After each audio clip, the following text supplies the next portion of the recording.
देख रहे हैं आज टीवी दिल्ली न्यूज।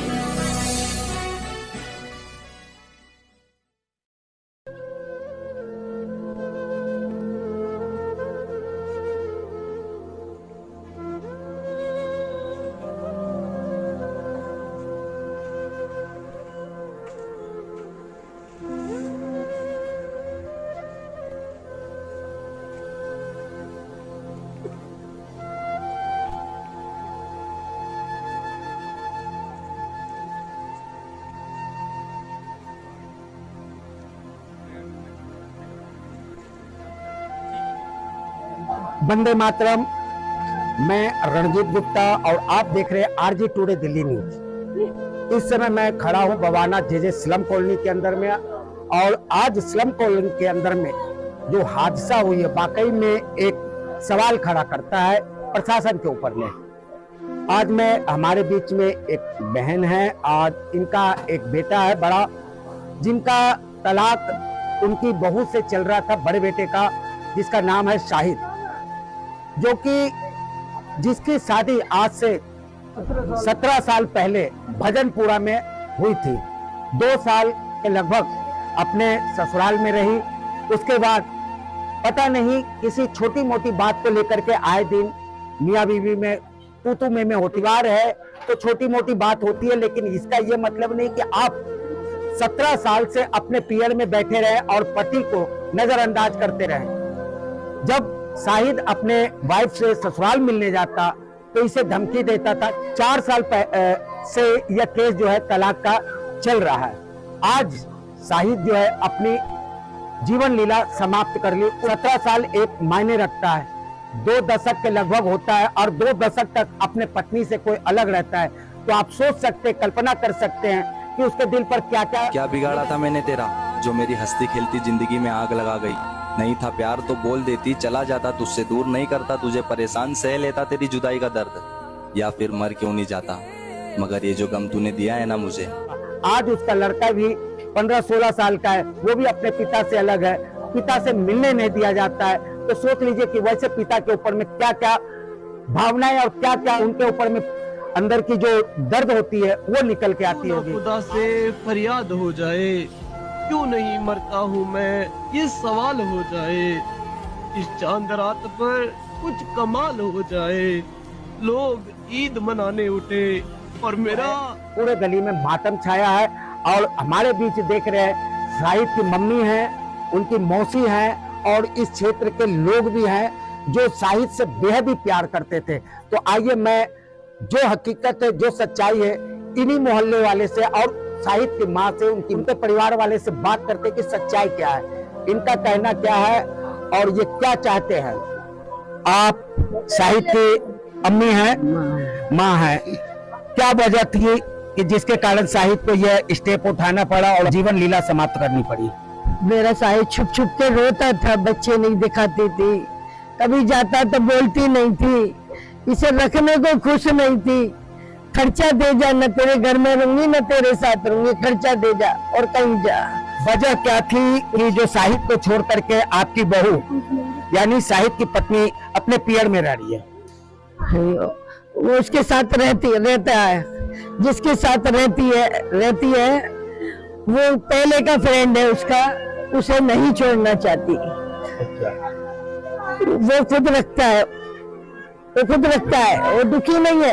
5,000 किराया मकान का, बच्चों का खाने पीने का खर्चा, पढ़ाई लिखाई का कोई माँ बाप उठा सकते हैं? मेरा बेटा उठाता था। 10 साल मेरा बेटा वहां रहा। 4 साल पहले लात मार के भगा दी कि तुझसे नहीं झूलूंगी, मेरा तो है।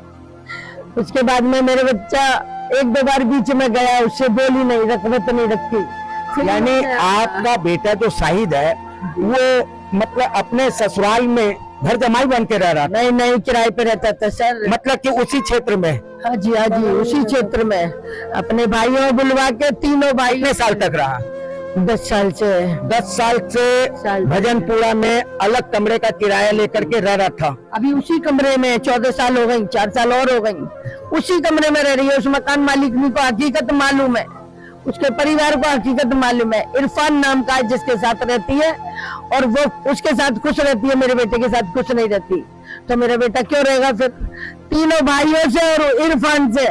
मेरे बेटे को 2 बार पिटवाया, मेरे बेटे ने मुझसे नहीं कहा।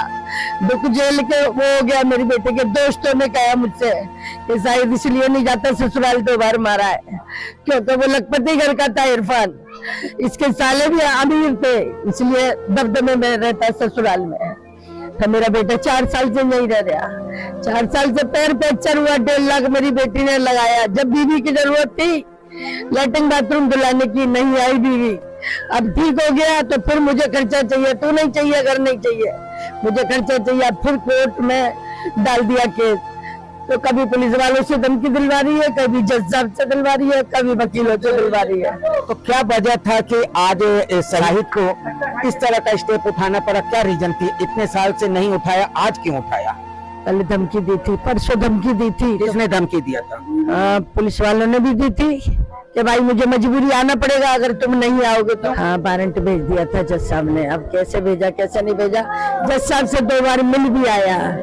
10,000 रुपए भी लेके गया, मोटरसाइकिल बेच के 10,000 मांगे थे जज साहब ने, तो वो जमा करने के लिए लेके भी गया। जज साहब ने जमा नहीं किए, वापस दे दिए कि 9 तारीख को आओ जब लेके आना। फिर वकीलों, फिर आईओ साहब क्यों परेशान कर रहे हैं कि उठा के लाओ। कहाँ का आईओ? गोकुलपुरी का। उसी कारण मेरे बेटे ने पुलिस वालों के डर की वजह से। क्या नाम है आईओ का? आईओ का नाम नहीं मालूम सर, मुझे गोकुलपुरी के ही है, फोन नंबर मालूम है। तो उन्होंने समझाया, मेरे बेटे ने दिमाग पे ले ली कि कल आइए उठाने आएंगे, तो इससे तो पहले से ही चला जाऊं।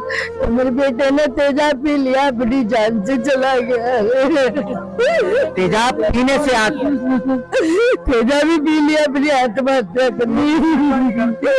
ऑफिस में जाके पिया है, पी लिया तो बहन से कह रहा है मेरी कफन का इंतजाम कर लिए बहन, मैं तो दुनियादारी से जा रहा हूँ, कल पुलिस वाला लेने आएगा, इसलिए चला गया मेरा बच्चा डर के मारे। देखिए, ये बात जो है शाहिद का पुलिस जो गोकुलपुरी का जो आईओ है, जिन्हें जज साहब ने नोटिस दिया था और वारंट निकाला था कि शाहिद को कोर्ट में पेश किया जाए। पता नहीं ऑफिस के अंदर में शाहिद से क्या मोबाइल पे बात हुई, क्या बात नहीं हुई, ये तो शाहिद ही बता सकता है। लेकिन शाहिद अब दुनिया में है नहीं, तो इसका सच्चाई कैसे पता चलेगा? और तेजाब पीने से पहले अपने घर में अपनी सिस्टर से, अपनी बहन से कहता है कि बहन मेरे कफन काठी का जुगाड़ कर लेना, मैं बहुत थक चुका हूँ, उब चुका हूँ, अपनी जिंदगी से हार चुका हूँ, अब मैं बचना नहीं चाहता हूँ। ये इनके परिवार, इनकी माँ का कहना है कि इस तरह से शाहिद ने अपनी बहन को बताया है। आगे क्या हुआ था? उसके बाद मुझे नहीं पता। 80,000 रुपए मांग रही थी, धमकी दे रही। जज साहब ने भी कहा मेरे सामने थोड़ा थोड़ा करके दो शाहिद, और वो भी कह रही 80,000 रुपए किस चीज का लेना चाह रही है? जब वो तलाक किराया हो गया उसका, वो यार दे पा रहा है नहीं दे पा रहा है, किराया दो मुझे, जब से नहीं रह रहे जब से किराया दो। तो टेंशन में जब काम नहीं करेगा, पैर टूटा हुआ है, तो 80,000 क्यों देगा जब तू शाहिद के साथ नहीं रहेगी? तो जब बीबी बन के नहीं रहेगी तो क्यों देगा? जिसके साथ रकेल बन के रह रही है वो उठाएगा। आपने शाहिद की मैसेज को आपने फोन किया, उनको पता चला है कि अब हमारा पति इस दुनिया में नहीं है? मैंने नहीं किया, पता तो सुबह ही चल गया होगा। सारी पता सुबह ही चल गई। माँ के कुछ लोग भी आएंगे। आप कौन लगते हैं? मैं शाहिद की मौसी हूँ, आगरा से हूँ सर मैं। अच्छा अच्छा जी, मैं आगरा से आई, मुझे सुबह 6 बजे पता लगी थी। उसे एक ही लड़की आगे सारी रिपोर्ट मिल रही, तुम्हारी तक खबर पहुंच गई कि मीडिया आ चुकी है, हम गाली बक रहे हैं, हम बुरा बोल रहे हैं, हम रो रहे हैं, सब खबर जा रही है सर उसके पास। यहाँ उसके खबरी लाल भी है, अच्छी बात नहीं है सर। एक लड़ी खबर आ रही है उससे, वो कह भी नहीं आऊँ, मना भी कर रहे हैं वहाँ से मत आना है। उसकी रिश्तेदारी में से थी वो, मेरी फुफिया सास के ननद के लड़के की लड़की थी। ये मेरी दौरानी जानी आई भी है, ये उसकी भी चाची लगती है, वो रिश्तेदारी में से थी, मगर उसने बिल्कुल अपनी वो करके रख दी। मेरी रिश्तेदारी में भी खलल पड़ गया, और किसी से बना के नहीं रखती, ना माँ ना बेटी, क्योंकि उनके नेचर बेकार। ये देख सकते हैं कि बहुत बुरा हाल है रो रो के परिवार वाले का। और अपना बेटा, किसी का भी बेटा, अगर कहते हैं कि माँ का जनाजा अगर बेटे के कंधे पे उठे तो समझिए कि उसको जन्नत नसीब होती है। लेकिन आज माँ के आंखों के सामने जवान बेटा अगर उनका जनाजा आंखों के सामने उठता है तो समझ लीजिए कि माँ का कलेजा किस तरह का फटता होगा। आप शाहिद के कौन लगते हैं? मौसी मौसी बड़ी मौसी हैं। शाहिद किस प्रविष्टि का लड़का था? बहुत अच्छा था। आप पूरी परी नगली से इससे पूछ लो, गली से, बहुत अच्छा लड़का था। नशा वगैरह भी करता नहीं, था? कुछ नहीं करता था। क्या करता था वो? गाड़ी चलाता था। गाड़ी चलाता था। तो अपने परिवार के साथ क्यों नहीं खुश रहा?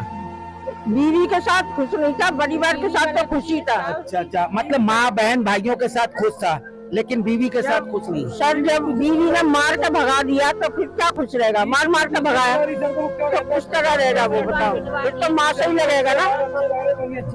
क्या बोले? 2-3 बार पिटवा दिया था उसने, पिटवा दिया। मैं उसकी बुआ हूँ, नहीं भजनपुरा में। भजनपुर? हाँ, मतलब जब शाहिद गया होगा। हाँ। आप कौन लगते हैं? मैं बुआ हूँ शाहिद की। शाहिद की बुआ? हाँ, मैं आगरा से आई हूँ। आगरा से आई? हाँ, इतने बड़े बड़े बच्चे, बच्चों भी नहीं भेजा।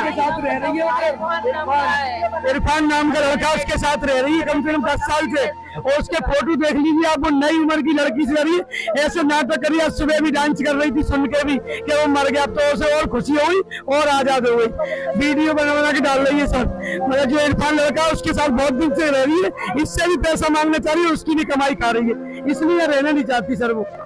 देखिए एक खुलासा और इनकी मौसी कर रही है कि जब उनको पता चला कि मेरा पति आज अब इस दुनिया में नहीं है, तो वो सोशल मीडिया पे वीडियो नाच करके वायरल करके इनके मोबाइल पर भेजा जा रहा है। तो क्या कहना चाहेंगे? हमारी बहन बिल्कुल अकेली हो गई, 2 बेटे खत्म हो गए, पति भी खत्म, अभी से इंसाफ मिलना चाहिए कि उसके 3 भाई और उसको भी जेल भिजवाया जाए सर।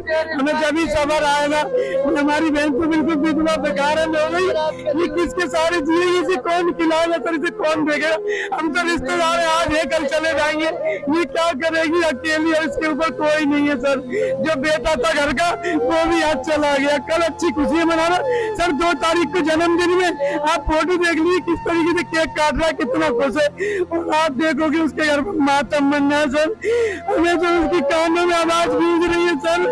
इतना अच्छा बेटा हमने कहीं ना देखा जितना हमारा शाहिद था, इतने प्यार से बोलता, इतनी देर में सर क्या से क्या कर देता हमारे लिए। हम सुबह से उसकी आवाज के लिए तरस रहे सर। ऐसा कभी किसी माँ के साथ ना हो जैसा इस नसीमा के साथ हुआ, इसके बेटे के साथ। ऐसी बीवियां तो पतियों को बर्बाद कर देंगी, उनको मरवा देंगी और दूसरे पतियों के साथ आजादी उठाएंगी सर। अगर इंसाफ न मिला तो बहन हमारी आत्महत्या कर लेगी, इसका कोई नहीं दुनिया में सर। इसे इंसाफ चाहिए, कैसे भी दिलवा बीवी तो खुश रहेगी, उसे तो मिल गया दूसरा पति, इसे बेटा कहाँ से मिलेगा सर? इसे बेटा दिलवाओ, कैसे मिलेगा इसे? उसके जिन भाइयों ने मारा, जिस यार के चक्कर में से छोड़ा है, उनको भी सजा दिलवाई जाए सर, जब हमें सुकून मिलेगा सर। साल भर के अंदर में कई हजार हमने इस तरह का केस देखा है जहां औरतें अधिकतर जो है मर्दों के ऊपर में अत्याचार करते हैं और कहते हैं कि हमारा शोषण हुआ है, पति हमें रखते नहीं है, पति हमें खाने के लिए नहीं देते हैं, पति हमें ड्रिंक करके मारते हैं। इस तरह का व्यवहार करके, पतियों को बदनाम करके, उनसे अलग रख के तलाक का केस दर्ज करके, चाहे उनसे मोटी रकम मांगी जाती है, जो कि आज भी इन शाहिद की मम्मी से मांगा जा रहा था। जो बंदा 5 महीने से या 6 महीने से काम नहीं कर रहा, जिसका एक्सीडेंट हो गया, जो घर में पड़ा हुआ, वो कमा के कहां से लाएगा और कहां से देगा? जबकि शाहिद जो है अपनी कमाई से अपनी माँ का भी पेट चलाता था और अपने बच्चे का भी पेट चलाता था और अपनी पत्नी को भी देता था। लेकिन जब एक्सीडेंट हो गया उसके बाद उसका हाथ बंद गया और मजबूर हो गया कि वो अपना घर, माँ का घर खर्ची तो दूर, अपना भी खुद का अपना खर्ची नहीं चला पा रहा था, जिसके कारण वो ज्यादा ही नर्वस हो गया और आज वो दिन दिखा गया जो नहीं देख रहा था उनकी माँ। आज टुडे दिल्ली न्यूज, जो दिखाती है आपके क्षेत्र से संसद तक की खबरें। सच्ची खबरें देखने के लिए सब्सक्राइब करें।